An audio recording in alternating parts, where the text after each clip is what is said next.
Hello everyone, আজকে আমি Lipon art করব উইদাউট এমডিএফ বোর্ড। আমি এখানে জুতার কার্ডবোর্ড ইউজ করতেছি, দুইটা ইউজ করছি কারণ একটা অনেক পাতলা ছিল, মানে একটা যদি আমি ইউজ করি তাহলে অনেক পাতলা হয়ে যাবে, তো এর জন্য আমি দুইটা কার্ডবোর্ড ইউজ করছি। আমি এখানে মোল্ডেড ক্লের বদলে সুপার ক্লে ইউজ করতেছি। এই নিনজা টেকনিকটা আমি শিখেছি আসলে রিফাত ভাইয়ের কাছ থেকে, এক কথা ইন্সপায়ার্ড বাই রিফাত ভাই। তোমরা যদি আমার চ্যানেলে নতুন হয়ে থাকো তাহলে আমার চ্যানেলটা সাবস্ক্রাইব করে দিও। আমি অল্প অল্প ক্লে নিয়ে ডিজাইনটার উপরে বসিয়ে দিচ্ছি। আমি এখানে আমার ইচ্ছা মতো কিছু আর্ট করে নিয়েছি, তোমরা চাইলে সহজও করতে পারো আবার অনেক কঠিনও বানাইতে পারো। আমার কাছে এই ডিজাইনটাই সহজ মনে হয়েছে, তার জন্য আমি এটাই বানাইছি, আর এটা দেখতেও সুন্দর লাগছে।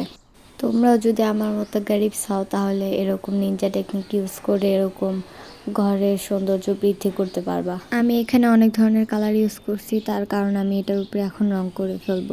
আমি ক্রিম আর ব্ল্যাক কালার এই দুইটা কম্বিনেশনে রাখছি। তোমরা চাইলে এক কালারও রাখতে পারো, এক কালার রাখলে আসলে ভালো লাগবে না, যে কোনো দুইটা কালার বা তিনটা কালার ইউজ করলে এটা আরও সুন্দর লাগবে। আর আমি এখানে মিররের জন্য কোকের ক্যান ইউজ করছি। এইখানে আমি 3 ধরনের শেপ কেটে নিয়েছি, স্কোয়ার, পাতা আর সার্কেল।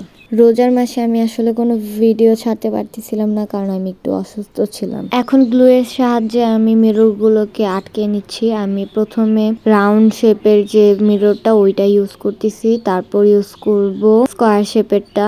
স্কোয়ার শেপ শেষ হলে আমি এখানে সার্কেল আর পাতা এই দুইটা ইউজ করব। এখন থেকে আমি রেগুলার ভিডিও ছাড়ার চেষ্টা করব। এই রাউন্ডটা শেষ হলে আমি পরের রাউন্ডে একটা করে পাতা বসিয়ে দেব। আমার এখানে আসলে কিছু বলার নেই, তোমরা প্রসেসটা দেখে এরকম নিজে বাসায় বসে এরকম বানিয়ে ফেলতে পারবে। আমার সবগুলো মিরর বসানো শেষ আর এটা এখন তৈরি হয়ে গেছে। কেমন হয়েছে তোমরা অবশ্যই আমাকে জানাবে কমেন্টে। আল্লাহ হাফেজ।